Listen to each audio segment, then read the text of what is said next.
আজকে আমরা যেলাম হাওরে। মূলত হাওরে যাওয়ার উদ্দেশ্য গাছ লাগাইতাম। আমাদের হাওরটা অনেক সুন্দর, আর আজকে আমরা ভ্রমণ করব নৌকায়। তাই আমি ভাবলাম হাওর এবং নদীর সৌন্দর্যটা আপনাদের সামনে তুলে ধরি। আমরা বাড়ি থেকে রওনা দিলাম এবং সাথে এক ব্যাগ বিরিয়ানি নিয়ে নৌকায় ওঠার জন্য যাচ্ছিলাম। যাওয়ার সময় সামনে দেখি এক বাইরে অটোর চার্জ নাই, গাতো ফরিয়া উঠতে পারে না। তো আমি একটা ধাক্কা দিয়া বাইরে অটোটা তুলিয়া দিলাম। তখন বেটায় আমার খুশি হয়ে বাতি যা অসংখ্য ধন্যবাদ। আমি তখন তারা কইলাম, ধন্যবাদ দিয়ে আমার ছোট করিও না, একদিন গায়ে তুললে বাড়া লইও না। তারপরে আমরা নায়িকায় উঠলাম, সরি নায়িকায় না, নৌকায় উঠলাম। আমার ছোট বোনে গিয়ে নৌকা হইতে পারে না, সবসময় হয় নায়িকা।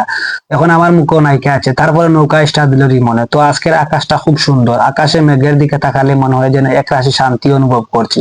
আর গ্রামের ভিতর দিয়ে নদীর সৌন্দর্য প্রকৃতির এক অনন্য সৃষ্টি। এর বয়ে চলা স্রোত, দুপাশে সবুজের সমারোহ, পানির স্বচ্ছতা আর ভেসে থাকা সূর্যের আলো, সব মিলিয়ে নদী এক জীবন্ত কবিতা। নদী প্রকৃতির এক মনোরম রূপ, আর কলকল শব্দ যেন এক সঙ্গীতের মতো আমার মন ছুঁয়ে যায়। তার তীরে বসে মন হারিয়ে যায় অন্য জগতে। নদী শুধু প্রাকৃতিক সৌন্দর্য নয়, সে জীবনের অংশ। জল জীবন আর ভালোবাসার প্রতীক। এখন দেখলাম সারিঘাট ব্রিজ। নদীর মাঝখান থেকে ব্রিজের ভিউটা অনেক ভালো লাগে। তারপর আমরা নৌকা বন্ধ হলাম সারিঘাট বাজার এবং নৌকায় গাছ তুললাম।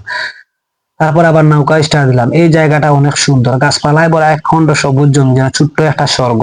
জীবনের ব্যস্ততা ক্লান্ত হয়ে গেলে এই সবুজের ছোঁয়ায় ফিরিয়ে আনে মনে প্রশান্তি। তাই গাছ শুধু প্রাকৃতিক স্বাদ নয়, এটি মানুষের অস্তিত্বের অংশ। তো আমাদের হাওরটা অনেক সুন্দর। হাওরের সৌন্দর্য চোখে দেখলে বোঝা যায় না, শব্দের সীমাকে বোঝানো কঠিন। এটা কেবল প্রাকৃতিক একটি দৃশ্য না, এটা অনুভবের বিষয়। যারা প্রকৃতি ভালোবাসেন তাদের জীবনে একবার হলেও ভ্রমণ করা উচিত। এখন আমরা হাওরের মধ্যে বিরিয়ানি খাইলাম। সবাই মিলে একসাথে বসে খাওয়ার মজাই আলাদা। এ যেন এক আনন্দের অনুভূতি। আজকে এখানে সবাই আমাদের এলাকার, কেউ চাচা, কেউ ভাই, কেউ বাতিজা। তো সবাই মিলে আমরা আনন্দ করে খাবার খাইলাম।